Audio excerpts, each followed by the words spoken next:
All right. We're joined by Eric Durant, Coach Springall, and Haley Harris from the Thunderbird Track and Field team. Outdoor season gets underway this weekend at UNLV. So we'll go ahead and let Coach make an opening statement, and then we'll open it up for questions. Awesome. Yeah, so like you said, this weekend, UNLV, it's always a fun first meet because it's close, it's quick. The athletes have had some time with spring break to have a little vacation, a little training as well, and we're always excited to get outside. Track and field is kind of meant to be outside, so we're excited to be done with the indoor season. Finished great on the men's side, and the women are doing awesome for where they're at right now. And so, yeah, we're just excited to get going with another season. Coach, when you look at the outdoor season as a whole, how do you guys see that throughout the entire track and field season? Is this what you guys are building up for, or is it just kind of a extension of the indoor season into another new season? Excellent. Yeah, I mean, we do focus more on outdoor because that's where everyone comes together. There are a few events that are not contested indoor. Discus, javelin, steeplechase, 400 hurdles. A lot of the events aren't even contested indoor. So this is where the full team comes together, and we do tend to place a little more emphasis on outdoor, just because, like I said, it's primarily an outdoor sport, and there's a lot more opportunities for our athletes outdoors to qualify for regional and national championships. So that's the one that we place more emphasis on. Haley, you've been making this transition from indoor to outdoor for a couple of years now. Mm-hmm. What's that transition like when you guys end at indoor and head into the outdoor season? Well, I always really look forward to it because I really prefer outdoor a lot over indoor. So it doesn't ever seem too bad for me because I'm always happy about it. Eric, kind of the same thing? You guys excited to get to the outdoor? I mean, the tracks are a little bit different, but I mean, other than that, I mean, it's just really looking forward to some warmer weather and getting outside and really, pushing things. So was it killing you guys when it was getting really warm outside and you guys still had to compete indoors? Yes and no, I guess. I mean, it's always a welcome to see warmer weather, to be able to really train and whatnot, because sometimes we're dealing with snow and everything out here that we have to go inside, and when we're ideally trying to be outside to get the most out of our workouts, but it's always good to be. Haley, I've heard some of you guys athletes have said that you guys just seem to perform better when the outdoor season rolls around. Do you agree with that? Do you feel you perform better when it's outdoor season? I think I do agree with that, and I think it's mostly because we've had more training by the time outdoor comes around. So I think that has a lot to do with it, just that we've had a lot more practices, and especially for the new runners coming in, freshmen, they've gotten used to competing and some of the new workouts and stuff, so it seems like everything comes together a little bit more in outdoor. So with the freshmen, especially on the women's side, coming from the indoor to the outdoor, do you notice maybe less nervousness at this point in the season? Yeah, definitely. I think that the girls are a lot less nervous and a lot more excited because it's what they're familiar with more coming from high school and stuff. Coach, when you guys head into outdoor, do you try and keep people in the same positions, or do you kind of like, once indoors over, you reevaluate and try and put athletes in events that you think they'll succeed in, or does everybody pretty well stay the same across the board? They'll stay in their same events, with the exception of those I mentioned earlier with 400 hurdles, steeplechase, javelin, discus. Those guys get to come out and actually do, especially if that's their primary event, they get to come out and actually do those. But they will still run, open 400s. They'll still run the shorter hurdles, all that stuff. It's kind of like starting anew a little bit. If we start the season with some higher volume and people are running longer races, getting ready for shorter races or whatever, then we'll start that over again. So there'll be a lot of we'll be stepping up a lot this weekend, the sprinters, and doing longer races. I believe the distance team will actually use this for a lot of speed, and they'll do a lot of races that they haven't done before, like 400s and 800s and stuff like that. So it's the beginning. We always kind of use the first few meets as a good training tool, and by the time the end of outdoor rolls around, everyone's going to be more focused on their primary event, the event they're going to make finals in, their bread and butter, so to speak. Does everything really roll over pretty nicely from indoor into outdoor, or do you see kind of a stop and then start again kind of thing, or how does it roll over? It usually goes pretty smooth.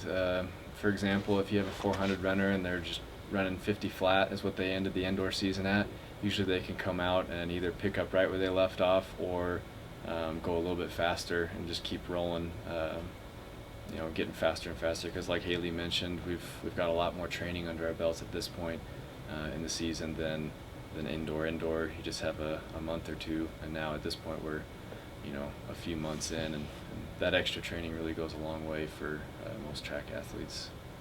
With it being an Olympic year, do you see maybe some added excitement surrounding this outdoor season because of what's coming in Rio in the summer? Oh yeah, Olympic years are fun because I don't know if we've discussed this before on another media day, but college meets a lot of times are open as well, so they're open to Olympic development athletes, professional athletes. So we get a lot of chances to race against these guys, and the athletes love it. They find it very exciting to come out like, that guy's a gold medalist and I'm right next to him, so they really enjoy that, and I think that helps them a lot because it gets them thinking like, this is so cool. Look at us. It feels like we're at we're at the trials right now. There's like 4 Olympians in this race, So it does add some excitement that way, and I think they really enjoy that. Are there meets that you're expecting that to happen? Mount Sac always has a lot of professionals. This year we're not sure because the Mount Sac Stadium's under construction. Stanford has a lot of professionals. Pomona will have a few. We like to travel to a lot of good weather meets, and I think that's where other people like to travel too. So we'll see them.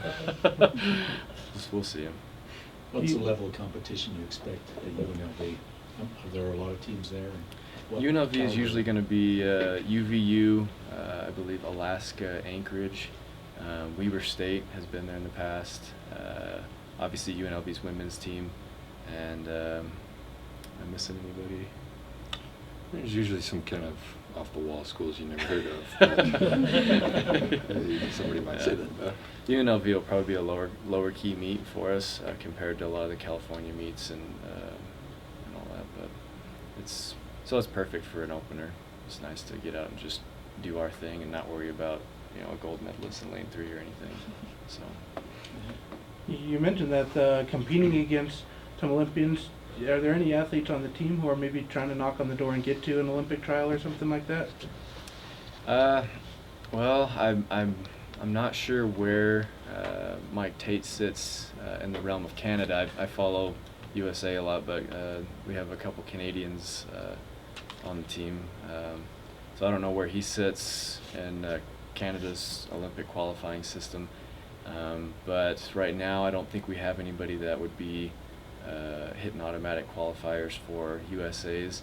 I think our goals are more geared towards NCAA nationals, and on an Olympic year, sometimes that's an excellent opportunity because if there are college athletes that are going to the trials, a lot of times, going to NCs, they won't enter as many events as they normally would because they're getting ready for the trials. So that opens up spots for other college athletes. But I think Justin Lewis could potentially be qualifying for the first rounds of nationals. I'm sure Mike Tate, Hayden Hawks, and who am I missing here? Jason Kovar will probably make it through the first rounds. Russ Nielsen, Skylar Picaro. So we're looking at having a pretty good squad that could potentially make it to the first rounds of nationals, and that'll be in Kansas this year. Haley, for you guys on the women's side, what's your main goal heading into UNLV? Our main goal, I would say, probably like what Coach Springle was saying, just to be able to pick up where we left off or just improve from our indoor season. At least that's always what my goal is. I think that's what a lot of the girls' goals are too. Just get faster. You got an event that you're really excited to come out and compete in? I'm always most excited for the 4x4 relay. That's always been my favorite. Same thing for you, Eric. What are some of your goals heading into UNLV? I'm looking forward to the pole vault. That's kind of my favorite event. I also feel like it's my best event. So I've gotten some really good attempts at some higher heights than I've normally jumped, and so getting out and kind of getting some of these, I guess, consistent runways and whatnot, I can potentially break some PRs and stuff like that in that. And then other than that, I mean, I'm just trying to get reps in for the rest of the season and some of my other events. Anything else for this group? All right, thank you so much. Thanks, guys. Thank you.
All right, we're now joined by Jane Marushko, Coach Lamson, and Charity Songyao from the SU women's tennis team. Here we go. And women's tennis team has their first home meet of the season on Thursday. They play at home Thursday and Saturday.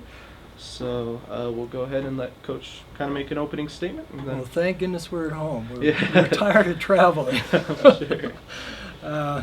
Yeah, it's been a long season already, so we're happy to be at home, and we have 9 more matches, and 8 of those are against conference opponents, and 7 of them are at home. So hopefully the weather will continue to be good for us. We have sunny and warm weather this week, so match on Thursday and Saturday should be pretty good.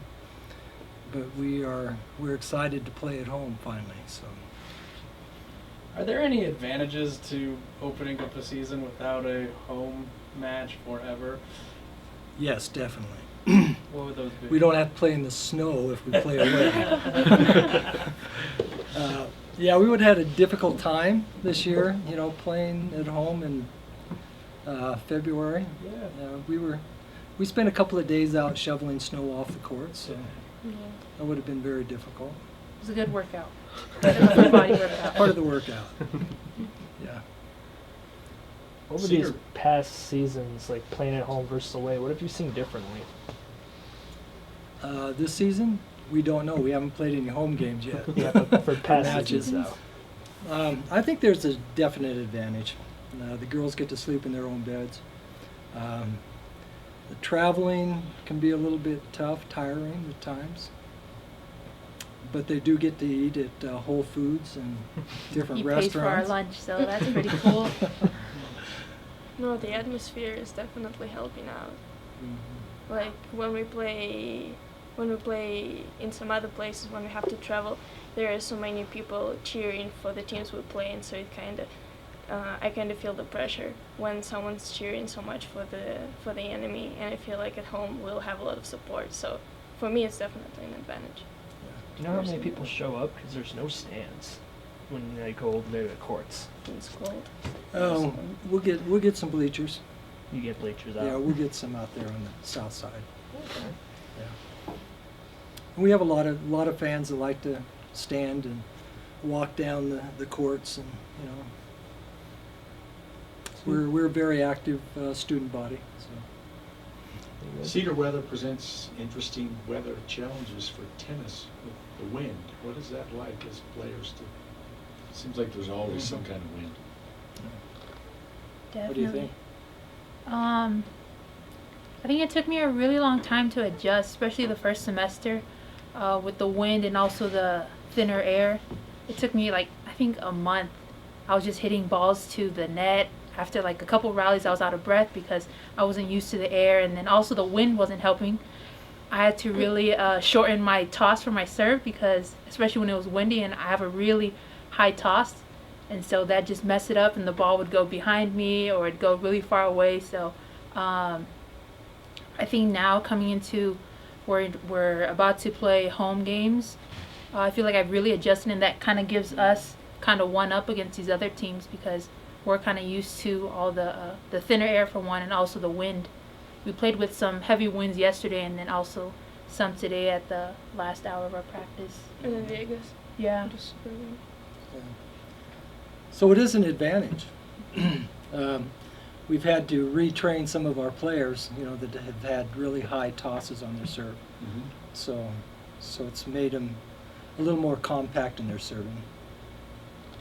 Any difference in our court, the surface, as opposed to road? Are they all pretty similar?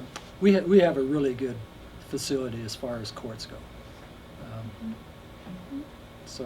And we got new nets today. Yeah. So that's good. Hopefully we won't be hitting into them, but we do have new nets, and they look really good.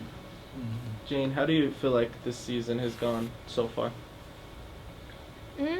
It started out for me not so good. I was losing some of my first 3 games. I think I lost 2 or 3 out of 3. But yeah, as the season kept going, I adjusted, and last 4 games we play, I started improving. So I feel like now I'm in a pretty good shape.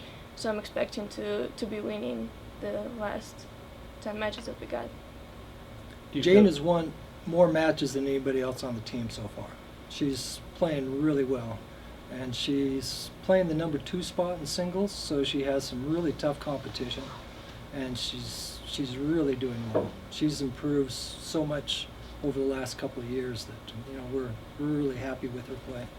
Do you feel like coming home for a couple matches will help elevate your play? Oh, definitely. Yeah, and to be honest, I got tired of the games, not home games. So I'm very excited to play home. Yeah. Charity, your first season with the team here, how do you feel like it's gone to this point? I definitely feel like I've improved a lot, not only with the new coaching, but also with just hitting and playing with girls who are either at the same level as I am or better than I am. So it's definitely helped to improve my game, whereas, all I can do is get better playing against all these good girls and practicing with them day in and day out, so I'm really grateful for that. Charity has a great attitude, and she has the second most wins, just behind Jane. So these are our 2 winners right here. So that's good. No, Charity is a fighter. She is a fighter. Yeah, she doesn't give up. Are you all set on your pairings? Do you mix up your doubles partners week to week, or Not you leave so them? much. Yeah. Yeah, hopefully they still like each other. Occasionally during some seasons, you have to make adjustments and change double partners, but I think basically you like your double partner, don't you? Oh, I love my double. Yeah. So, and that's big. You have to kind of like the person you're playing with. And the longer they play together, the better. Yes. How's the Big Sky Conference shaping up this season? It's a tough conference for us. I think it's a lot tougher than the Summit League that we used to be in. The top teams, Sac State, Montana, are always going to be tough. but we're excited. I think there's, you know, we'll be facing probably 4 teams in the next 2 weeks that I think we have a good chance of beating if we play well. Anything else? All right, thank you so much, guys. Oh, one last Yeah. thing. Charity has really good dance moves. Okay. And so she has a Polynesian dance, and their group's going to be performing next week, and so Y'all should come out. we're throwing in a plug for her and her Polynesian club. So if we get home from what was it Weber State in I might time, get then to she'll be dance. dancing that night. So, Awesome. okay. Sounds good. Yeah, awesome. All right. Thank you, guys. Thank you. Thank you. All right. Thanks.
All right, we're now joined by Natalie Trejo, Scotty Bauman, and Memory Shuttles from the SU Gymnastics team.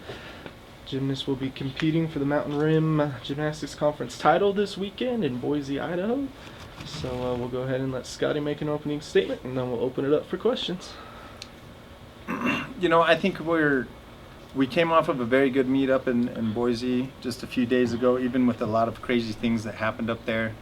Our bus broke down. We really didn't get a warm-up on bars very good because one of our athletes got injured in the 15-minute warm-ups, and she was under the bars the entire time almost. So the way the girls rebounded from those kind of situations up there and still put themselves in place to score one of the highest scores in the school's history was very impressive. And we will be going back up there this week, and we will have the exact same rotation that we had last week. So, you know, I think that was a great precursor for us to get ready for what's coming at us. And it was, you know, Boise looks to be the very dominant team in this conference right now, and we're in a solid second place. And I think we need to just go up there, do our best gymnastics, hit our best gymnastics, and put a little bit of pressure on Boise State and BYU and Utah State. And I think this team can really do well because we finished on an event that we're notoriously good on, although we struggled on it last week.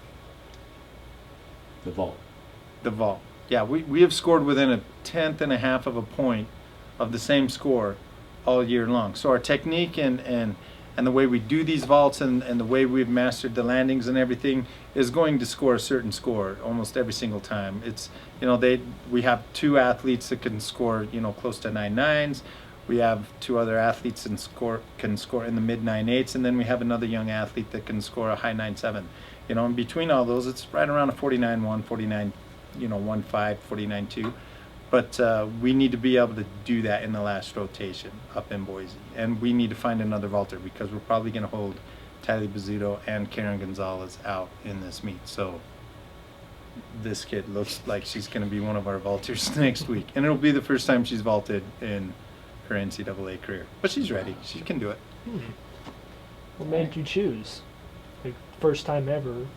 What was the reason behind the I decision? trained all preseason, whereas like some of the other girls hadn't had that experience. So. She's actually an outstanding vaulter, but we have to make a choice with Natalie and with Memory. You know, Natalie is one of the best out there on beam and floor, and she's really developed on bars this year. Do we risk, you know, training her too hard and hurting? She had a very sore knee in the preseason, so we had to make choices in the preseason. But she can do the vault. We can water it down, and it's still a pretty good vault. Okay. Tell us about the bus trip then, the breakdown. Oh man, that was wow. we had this great plan. Okay, we get done with the meet, we get our dinner, we get it to go, and we get on the road. We get back home by like 7 or 8 in the morning. It was beautiful, and we'll all sleep on the bus the whole way. But it just didn't work out that way. Our bus was broken. We almost didn't make it to the arena on time, and our bus company wasn't really helping us all that much to figure things out.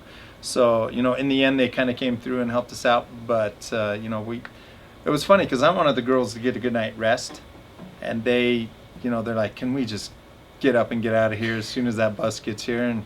And the bus company said, well, yeah, it'll be here at about 3:30 in the morning.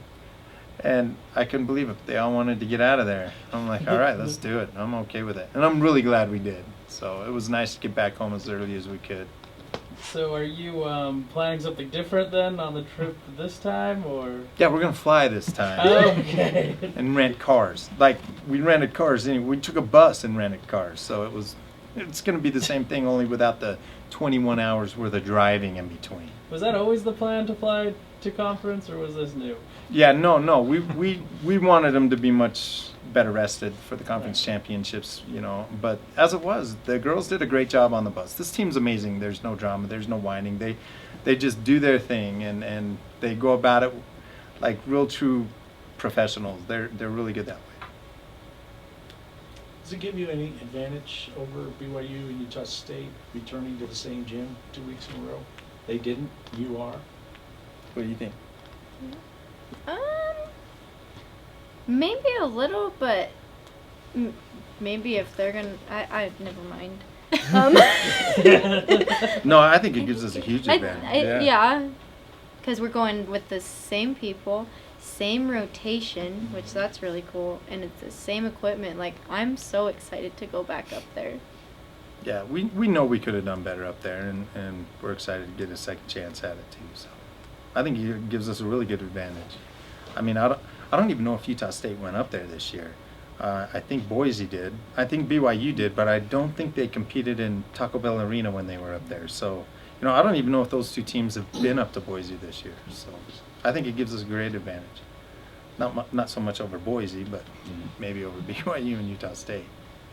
A memory, you're coming off an injury season, hit your career high. What's your confidence level now that you've hit your career high at the place you're going to have conference? Oh, it's definitely a lot higher, but it was weird. I had a really big struggle week going into that meet. So totally did. And then we just sat down and talked about it, and I just got everything out. I was like, I'm just struggling. So we just talked about it, and then it helped, I think. So yeah. What is this conversation? Take us through that conversation. Oh gosh. It was a good one. I was just like, I just think I'm struggling like every meet I do, and I don't know what to do. And we just talked about it and got everything out. And then the next practice was great. The meet was great. So I'm feeling good now. I just told her, hey man, a lot of times just talking about this and getting it off your chest, that relieves a lot of the pressure you're putting on yourself. And based on how she did up there, and then based on her practice today, she's only getting better. I mean, the bar routine she did in Boise was nothing compared to the 2 bar routines she did today, and that's quite honest. So what do you think that talk did to her, for her, I guess? It just calmed her down. She just both of these two, some of their biggest thing was just getting their minds to slow down and calm down and process what they're doing and just be in the moment. Not worry about what's happened before and not worry about the end results later. Just be right there, right then, and not worry about all the other crap. And with a lot of these young ladies, they're very smart. They overprocess information too much sometimes, and they can think themselves into a hole. And Mem had just kind of done that a little bit on bars. I think she's gotten herself out of it too, but it also takes a very strong person to come into my office, sit me down and say, I need some help. Please help me out. And that takes a strong person. And, and when they come to that point, they get, that's a good turning point for them. Natalie, on the mindset, how is your mindset going to be different now that you're doing vault this week? Oh, I don't even know for sure that I'm doing it yet, and we're just gonna take it one thing at a time. And honestly, vault is last, so I'll think about vault last. I have to think about beam and floor first because those are obviously my priority, and then we'll come to that last. So I really don't think it's going to make a difference. We're actually getting Sydney Townsend and Cameron Bear and Natalie Trejo all up to vault. And we're putting those three against each other and see which one seems to come out on top over the next few days. And they all looked great today. So they can all go in and throw a good vault for us. When do you think you'll make the decision? 3-minute Saturday. warm-ups on Saturday. Seriously, honestly, that's when it's going to happen. You know, but Natalie has a much stronger vault in her back pocket that if we have to keep Tylee Bizzuto out or Karen Gonzalez out for a while, then we can gear her vault up quite a bit. It's actually the most difficult vault on our team, along with Virginia Brownsells. And you know, and she's very capable of doing it. We just have to make sure that she's ready to do it and rested enough to do that vault confidently. So What does she do? she does a full twisting Sukahara, laid out full twisting Sukahara, and it's a true full twisting Sukahara. So that means she does it the really hard way. And you know, but she does it very well, and she's stood it up many times. So hopefully she gets a shot to do that. I would like to see that. Scotty, third year of the Mountain Rim Gymnastics Conference Championships. What's the atmosphere like at the championship meets in this conference? Honestly, that meet is the toughest meet you go to, it seems like, every year. Because those teams are pitted so well against each other that there was one year that all 5 teams scored between a 196 and a 197 all together, lumped up in one big group. And then last year, us, Boise State, and Denver were all pretty much tied going into the very last rotation. So that meet turns out to be a knockdown, drag-out fight every single year. There's no real runaway winner on that one ever. From the gymnast perspective, does it feel any different? No. Well, it's just really fun because you have 4 teams going at the same time, so the energy is really high, but we stay so focused because of that reason. We just know we have to put out our best gymnastics if we want a chance to win. So I don't know, you can't think about winning, you just have to think about good gymnastics. Is it any different that this is your last time going? No. I don't think about that stuff very much. I just literally am trying to savor every single moment and just have fun in the moment instead of thinking, oh, this is my last time. Because I am an emotional kid, and if I did think that, I'd be in tears the whole meet. We don't want her thinking that. Nope. We want her just doing her job. Speaking of doing your job, Memory and Natalie, what's it going to take to take down Boise State? We just need to hit good gymnastics. Just do our best gymnastics. We almost did that on Friday too, and I think we've figured some things out over this past week on vault. So big things. We genuinely have to have a fantastic meet to beat that team. And I mean, everybody, particularly our big guns on the events, they need to just do their jobs, you know, and we'll be fine. Because our top kids can hang with their top kids. You know, we've just got to make sure that they are ready to go. And that's our job. This is probably a bad time to ask it, but I'm just curious. A couple weeks back, you said you get better on the road. When currently your season high was your last home meet, I can't see like it getting better. Do you see that you'll hit like a 197 in emergency? Well, yeah, our current high is a quarter of a tenth higher than our highest road score too. So, which was our last meet. So, and to be quite honest with you, the gymnastics we did up in Boise was better than the gymnastics we did at the 196.3 meet. So the scores are a relative thing that can vary to some degree. I still believe we are getting better and better on the road, and yeah, you dang right we can hit a 197. There's no question in my mind about it. You know, but you can't go out and try to hit a 197 because then you're going to screw up everything. What you got to do is just go out there and do one skill at a time and just do that. If you're trying to score a certain number, or if you go out and try to stick a vault, you're going to probably do something stupid to try to stick the vault. You just got to do a great vault and then try to stick it. You know, you got to go through the process. And, you know, so trying to score 197 isn't necessarily our goal. Just doing better gymnastics than we did the last meet is our goal.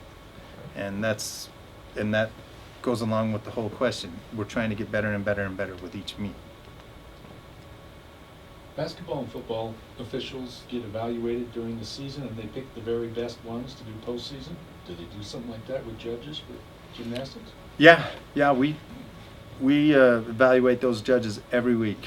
In fact, I'm really glad you said that because they're supposed to be done by midnight tonight. So I haven't done that. You're welcome. And there were a lot. So I've got to get that done. But I thought the judges up there did a really great job. They were impartial. They did good. They were, you know, and that's how it is 99% of the time. So yeah, they do, and I think they do put the best judges out there that have had the best records in the conference and the regional and certainly the national championship meets. So they are evaluated every week, every time. I don't know how much you can get into this, but what are the evaluations like? Like, what do you do? Yeah, you know, you go through a series of questions. And you know, was this judge professional? Did she keep calm demeanor? Did she, you know, was she impartial? Was she, you know? And then it asks you to elaborate on any no answers that you had, and you know, and you have to be willing to defend those. So, you know, and they do go through them. Hopefully they go through them, and you know, assign the stronger, bigger meets according to the best, you know, references from those things. So, I feel these things out every week. Typically, I have to wait till Wednesday when Bev Clocky reminds me to do it. But yeah, at Michigan, so I'm sure she hates that. Anything else? All right, thank you. All right, thanks.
Alright, now joined by Kendall Kapitzi, Coach Gray, and Chelsea Martinez from the Thunderbirds softball team.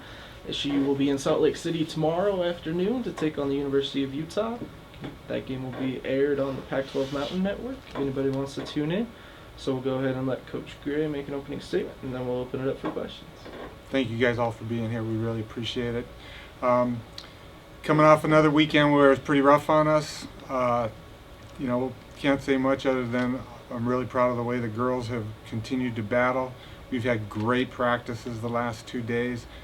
Feels like at some point in time we're gonna flip this thing over and we're gonna start really pounding some people. It'd be great if it was tomorrow night. Utah's a really good team. They've got great pitching, a very good offensive team. It's gonna be interesting. We'll have a good time up there. When it comes to the Utah game, what's the opportunity there to just kind of make a name for your guys just in the state? Well, of course, you know, we'd like to beat the big dogs, you know, and Utah's one of them. Utah and BYU, actually Utah and BYU are playing right now. So, you know, hopefully they have a little hangover. But, you know, it just kind of puts you on the map. Last year, I think, was the first time we'd beaten BYU in forever. Kind of gave us a little more name recognition, a little bit of, I wouldn't say a recruiting edge, but at least people stood up and took notice. So it's always helpful. And we love to beat people who are, our rivals. So we're looking forward to that. What time are you leaving? We're going to leave at 8 in the morning. Yeah, we're going to leave at 8, go up there, get a little lunch, relax a little bit. But the game was originally scheduled for 2. They've moved it to 3. We decided not to leave later, but just go up there and be up there earlier, let the girls get off the bus and move around a little bit. We'll play a doubleheader, come back and practice Thursday and Friday, and thank God we're going to be able to give the girls a weekend off. We're going to actually give them, well, maybe. We'll see. Depends on how they practice. We'll be able to give them a weekend off, Saturday and Sunday, which would be really nice for them, because, man, I got some tired kids on my hands. Sweet practice weather the last couple of days. Awesome practice weather. It was beautiful out there, both yesterday and today. We've gotten a lot of great work in, and like I said in the opening statement, the kids are working so hard, buying in, doing everything we ask of them. That tells me we're going to be successful. So being out there in the sun, 50-degree weather, I actually told Coach Curtis today, it's 50, I feel like it's warm. That's different for a Southern California guy, Coach, you played doubleheaders the rest of the season, but kind of transitioning out of tournament play to Big Sky play starting next week. What's that transition like? Preparation becomes a lot, I wouldn't say easier, but there's a lot less preparation involved. When you go into a tournament and you're playing 5 different teams and you're trying to prepare in the office or scouting wise for 5 different teams, it's really hard. Now knowing that we're going to play Idaho State in a week and a half, that becomes a lot easier, just getting ready for the game. Also, you're going to play 2 games on Friday and be done, then a game on Saturday, and we're going to get home, and it's going to help a lot with the rest. Got some young players here with us. How was it for you guys to, take on 4 different teams in the span of 2 days? It's definitely different, but we got older girls to help us through it, and it all worked out. Just gotta put your work in. It's just like tournaments where we played 3 games in one day. See, they're used to playing in these travel ball tournaments where they'll play 6 or 7, 8 games sometimes in a weekend. That probably isn't the biggest issue. The real big issue is the intensity and the travel aspect of it. I don't think they traveled as much or the way we travel in the past. Would you guys agree with that? Yeah. Well then, Chelsea, how was it when you look on the schedule and you see you guys only have 3 games this week? It's a lot more relief a lot more relief for you guys going into this week? It's relief, but we have to put all of the preparation into the one team, so we are more prepared playing the one team instead of playing like 4 different teams. You have. Alright, I'll ask. I thought it was it. What? You're out of tournament play, kind of done. What do you see, like the entire team as a whole? How would you describe the team as a whole right now? I believe we're tired, but I believe that they're working hard, and I think that they're at a point right now where they're looking forward to the next section of the season. The preseason part with all the tournaments is over. Now it's basically taking one team on at a time, and I think they're ready to play. We've had a lot of adversity come our way, but I don't think they've ever kind of flinched away from anything. They've continued to come forward and work hard. I'm really proud of that from them. So this is a young team, and particularly these 2, how have the younger players become more of an asset to the team? I think a person like Chelsea is a great example. She started out, she didn't get much playing time the first 3 or 4 weeks of the season, but she's really worked diligently hard and shown us an approach and an attitude that earned her an opportunity. And last weekend she played a considerable amount and contributed very much to the team. So she's matured, grown up, and gotten better. Kendall, unfortunately, is fighting an injury, so it's been really tough on her to feel like she can get out there and compete at her fullest. She's a kid who's very accomplished, and she's a great player, but nursing that injury and trying to be 100% on a bad wheel, that's really tough. So she's still giving us everything she got, and she's still at practice every day. But it's a tough situation to be in for her. So have you guys accomplished what you wanted to accomplish in the preseason?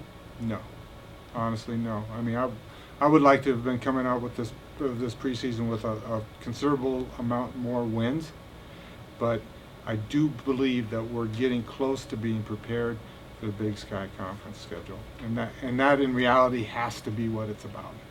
You know, we have to qualify for the Big Sky tournament and win that tournament in order to achieve our goal of going to regionals.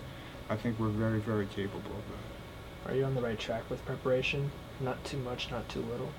Oh, wow, that's a great question. You know, I think that's probably like a two-faceted question. You can ask me, and I'll tell you I really think so. You can ask these guys and go, man, I wish we were at home, you know, with our feet up watching TV, you know? So for me, I believe so. I believe we're getting there, and, you know, we're having to plug some people in places that they're not used to, but I believe we're doing the work that's going to prepare them to do that. I think it's a great question for these guys. If they're feeling overwhelmed, they're prepared. So we'll do Kendall. How is preparation for you so far this season? It's been good. I mean, it's been hard for sure, but it's not anything that we can't handle. And it being so hard is what's like making us get better and work on what we need to work on, and it helps like pushing us hard. For you as an individual, I know you have an injury. I won't say what, but is your progression like being challenged because of that? Yes. How so? There's a lot of stuff I need to work on, and I can't work on it because I can't use my leg. So it's frustrating, but just trying to get through it. And then how have you been working around it?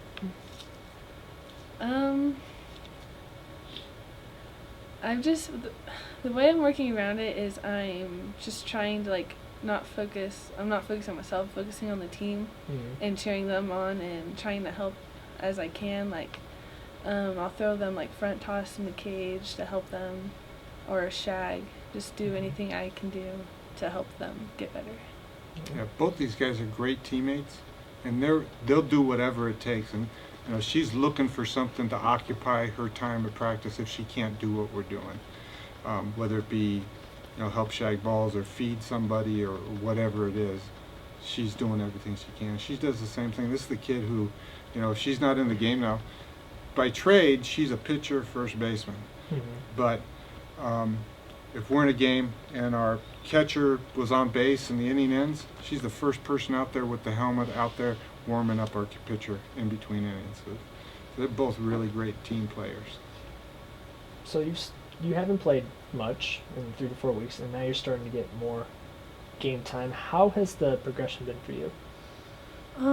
Well, I've grown a lot since the beginning, since coming here, and I feel like getting more game time. I'm getting a lot better faster, seeing like live pitching against the better teams. Just working with the team in games, you get better experience than in practice. Is there anything that you personally grow on to get better? Well, I look at the players in front of me and I look at what they're doing and I try to mimic what they're doing and improve on what they're doing. Okay. Anything else for this group? All right, thank you guys. Thank you guys. Appreciate you being here. We got a week or so.